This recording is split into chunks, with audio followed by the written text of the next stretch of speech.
So I'm not exactly what you would call a gardener, but I wanted to share with you this overgrown place in our backyard, which is really one of my favorite places in the universe. Our friends Jesse and Shoshana have loaned us this beautiful bell for an extended loan.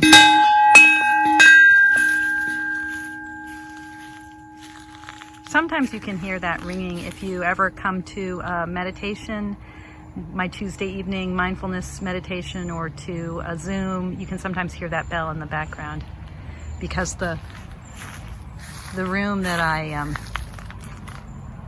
record from is on the other side of the chimney. You can't really see the window from here. It's on the other side of the house. And then this area here is really overgrown. But this is the area that we call the Buddha Grove, because there he is. And this old bench is really more for show. It's not very comfortable. So, I'll meditate out here on these stones with a cushion, bring something out, or a yoga mat to sit on and roll that up. And I hope this isn't too morbid, but this grove, we first planned it when our cat Romeo died, and Romeo is buried under that stone. And then this is where Homer rests, with this really pretty amazing lichen covered. This is a large stone, so I sit on it. I hope you can sort of tell what the scale is here. And then this area here, this is where my sweet Sasha is resting, is buried. The euphemisms are kind of silly, I guess. That's Stella. And this is where our dear friends Lisa and Mark's dog Easy is resting, is lying, is buried. Yeah. So this is our beautiful Buddha Grove.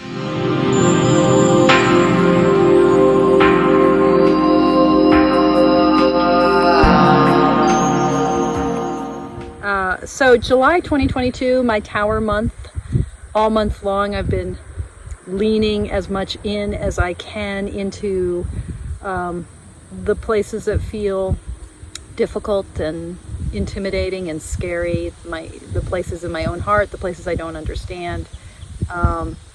And I've been doing this method. I've been essentially doing a roots and canopy spread every day. That roots and canopy spread, a 2-card spread, where the first card, the bottom card, is often the thing that is the most tricky for me, but also where I'm really holding. And the question is, can I really drop into that place? Can I root myself and really center myself in whatever that card is bringing up? And sometimes it's a beautiful, it depends on what the card is that day. Sometimes it's not a troubling or difficult card at all. But I am using the Tower, or have been using the Tower, as my significator card this month. And the method for me of doing a significator draw is whatever the card is that is charged for you in a certain way, either because it's a card that's difficult, or it's the card that you've drawn for that day or month that you're focusing on, or it's a card that's stalking you, to use that card by, making sure you just sort of place it in the deck if it's outside of the deck, that you shuffle, and then you turn over the cards one at a time until you come across that significator. And then you either pick the card before it or the card after it. Now, with the roots spread, because I'm looking at, with the roots, what is below, just that imagery. I've got some visual aids here, that imagery of a tree, what is below. When I hit my significator, I pick the card that's directly after it, the card that was underneath it in the pile of the deck. And this is the Terra Volatile, the Credo Quia Absurdum's third edition of this deck with its lovely, bendy, delicious to shuffle linen cardstock. And I am using, I took the Vessel suit out, that fifth Minor Arcana suit that's a part of this deck, but I'm using all of the extra cards that came with the third edition. So there are actually two cards that signify the 16th trump. There's the Tower, which is the imagery for it is pretty traditional, and then there's a card called Hubris, and Hubris is another version of that image of the fall. You know, what happens when we expand ourselves, that kind of presumption, where we puff ourselves up to try to be like divinity, and then what needs to come to the ground comes to the ground. That sense that hubris is about what needs to come to the ground coming to the ground, grounding itself. I've been using hubris as my significator this month often, unless I'm revolving another card into position there. And that revolving the cards reading method is something I've talked about in other videos. And then I've been using the Tower as my significator for the Canopy. And the Canopy card in this 2-card spread, the Canopy card is all about how we expand upward from that rooted base. Like, where is that, you know, now that we've grounded ourselves, now that we've come down to earth, how do we again rise up? How do we expand out? How do we open into the world? You know, this month, as I've been exploring the places that scare me and exploring the tricky and difficult spots in my life, I've really been asking that question, like, how do I open into this life? Today, I'm really grappling with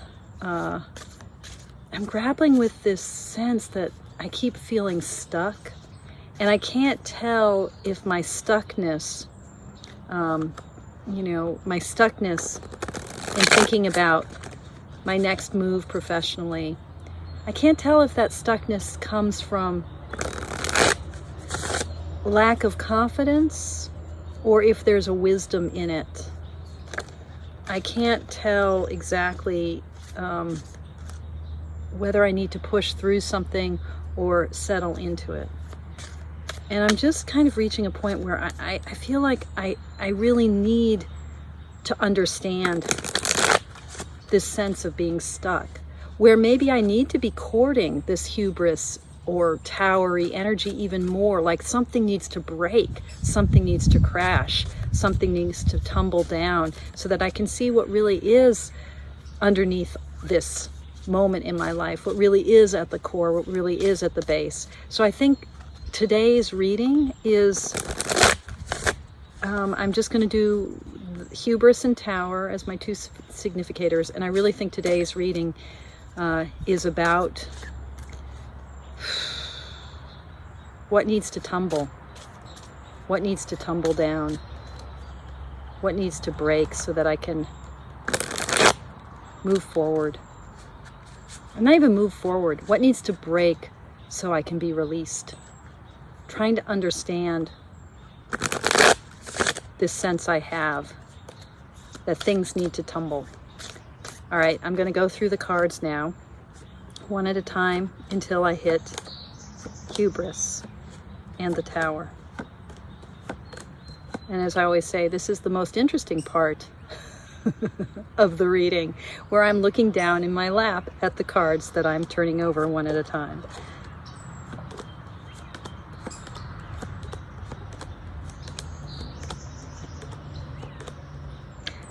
Okay, I've found Hubris. The card directly underneath it is the Lovers. Now that is confusing to me. There's something written on the belly of this lover. I'm going to need, I think, to look that up. This is kind of a conventional reading of this card with the image of Cupid. It's kind of a Tarot de Marseille type 2, like the Convert, Tarot de Marseille. Yeah. And the two figures, the sort of more matronly and the more erotic, although the erotic figure has wings. And the lover himself, this is called the Lovers, but the traditional Tarot de Marseille just calls this card the Lover because the emphasis is on the central figure. He's looking up. And actually it seems like these two are the lovers because this is sort of like the angel figure in the Waitsmith imagery. So it's kind of a hybrid card, isn't it? All right, I'm going to look it up in the guidebook, which I happen to have in a PDF version on my phone.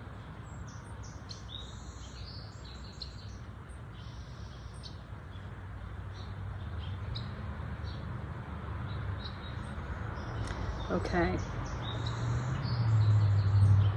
So, what they say: unchained from the Pope's restrictions, the seeker is finally free to explore his or her emotions. It is time to develop relationships with other people and enjoy the pleasures of emotional life.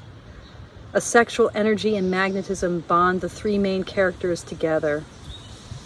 It is curious to observe how the three characters are differently depicted: a naked winged woman, a crowned man with a cloak on his waist, and a fully dressed maiden sitting in a forest. These differences in the garments lead us to understand the various pleasures and emotions we can obtain from others and ourselves, regardless of our status or distinctions. The three figures are in a harmonious landscape that resembles a Garden of Eden. A winged cherub hides in the heavy curtain and aims his bow to the masculine figure, just like Amor does to his love victims. The pleasure of the senses and sexual allure take us away from isolation. It pushes us to develop vital relationships with other people and open the door to love, giving a greater meaning and significance to our lives. The attraction and desire present in the lovers converge into a union of opposites, a harmonious fusion of the sacred and profane. Oops. My deck is just blowing away. Grab it. In general, the lovers represent balance. Yeah, I always think of the lovers card as a kind of becoming wholeness and an integration and the union of our whole body, heart, and mind. It also, classically depicts choice and a moment of choosing and alignment. The lovers link to the major choices you need to make, say the authors here. Okay, so here's the Tower, and the card right above it is the Queen of Swords, who is completely freaking badass in this deck. I love this depiction of the Queen of Swords. So, at my root is this question of choice and becoming whole and integration. That unity of opposites within myself. I keep dreaming these days of male figures in my dream, of animus figures, and in fact this morning the dream I had right before I woke up was a dream of trying to drive a car with a male figure who kept sort of a twin figure. He was a young man but sort of had that twin energy in him, so it felt very much like my animus, my masculine side. Not thinking about gender too literally here, but that sense, everything is about, especially in the world of tarot and its archetypes, this concordia discourse, this, union of opposites, male and female, black and white, good and bad, sacred and profane, etc. And so in the dream, I was trying to navigate this vehicle with this animus figure. So, that sense of trying to find some balance right now and the sense of being at the crossroads of choice, that is definitely where I am. So that's what needs to tumble, that choosing, and in choosing do we become whole? How does choosing not divide us? Because often we think about choosing as there's this and there's that and I have to go one way or the other. But the Lover's card, in its most traditional understanding, is saying, well, no, choice isn't about cutting in two, it's about cutting into one, right? The sword that doesn't divide, but that unites. And then I think that's also what the Queen of Swords here is. You know, there's this cutting off of the head, so we have this kind of reference to like a Judith figure in the Bible, so justice and righteousness and badassery. So her badassery, right? I got interrupted by a phone call just now. But her badassery, right? The sword that she wields, moving into the world. How do I take up my activity and my energy and my understanding, and yet instead of carving out opposition, move forward into wholeness? And I think, you know, there is, I mean, this is a figure I identify with a lot, the loneliness, the power and the loneliness of the Queen of Swords, the mournfulness of the Queen of Swords. She is the one who cuts off heads. And yet, if we think that the cutting off of a head here is maybe me cutting off my own head and me trusting into my own ability to act and not to overthink it. I mean, very straightforward, right? To just move forward, to move into, right? I think these are two versions in some way of the same card. Again, I wish I knew what was written on his belly. I just can't read it. All right, I think I will stop there for now. Thank you all so much for joining me. Thank you for your practice.